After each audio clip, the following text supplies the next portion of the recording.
ำไปเนี่ย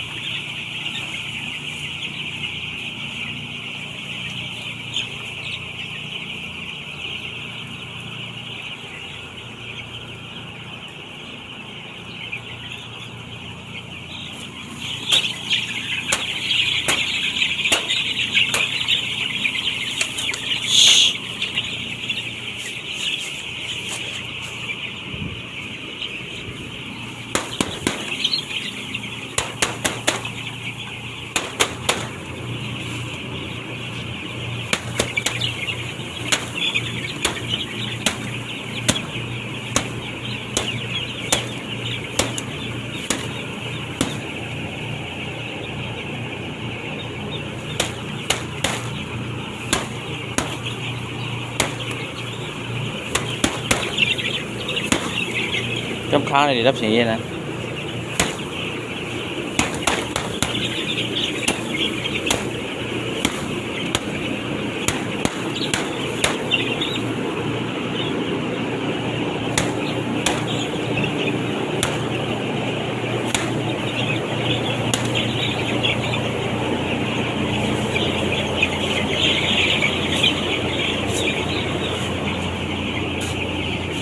ว่าคลองบ่กว้างข้างในนะ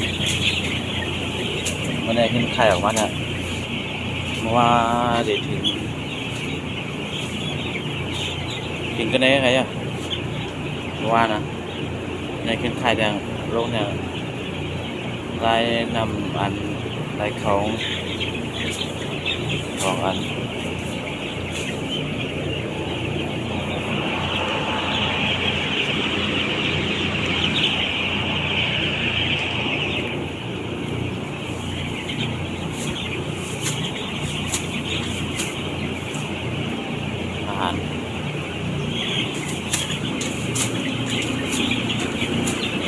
ผลิตให้เร็วๆนั่นเองว่ะ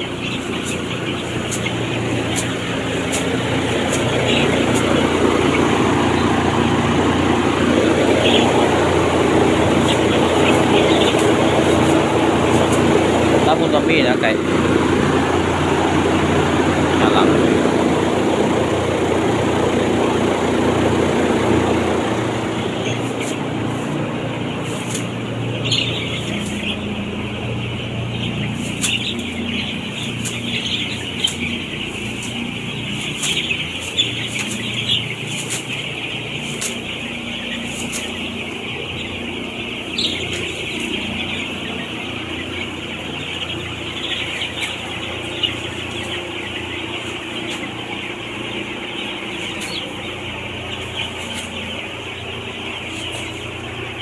แค่ช้าบีเอาขึ้นด้วยขึ้นว่า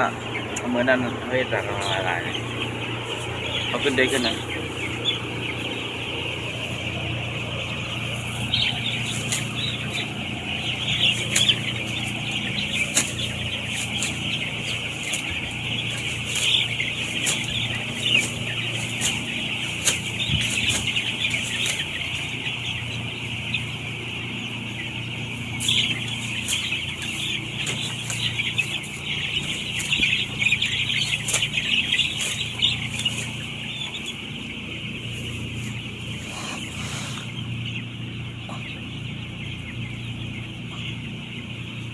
พอมาดีเด้อเดี๋ยวด้วยอ่ะ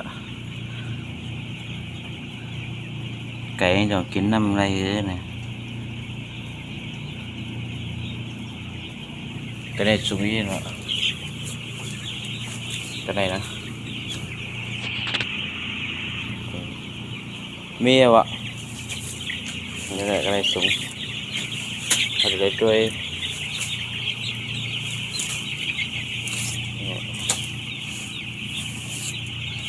ก็ใครดีทางการเล่นมีตัวมีใจในกับมันไงนะก็ตายน้ำมาเลยอีดูใจเขามา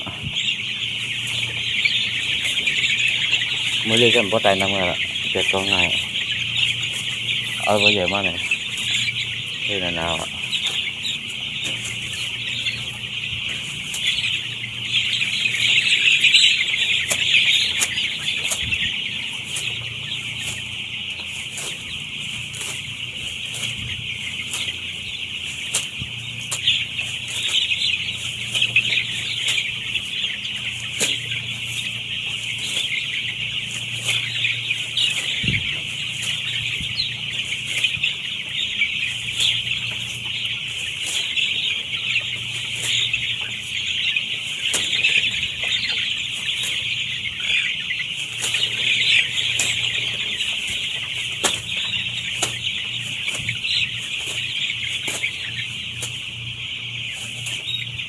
จ้างหนือเนี่ย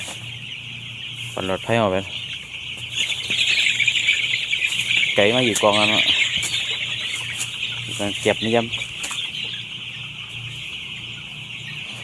ก็บอกให้แค่นั้นแหละหมดแล้วครับก็บ๊ายบาย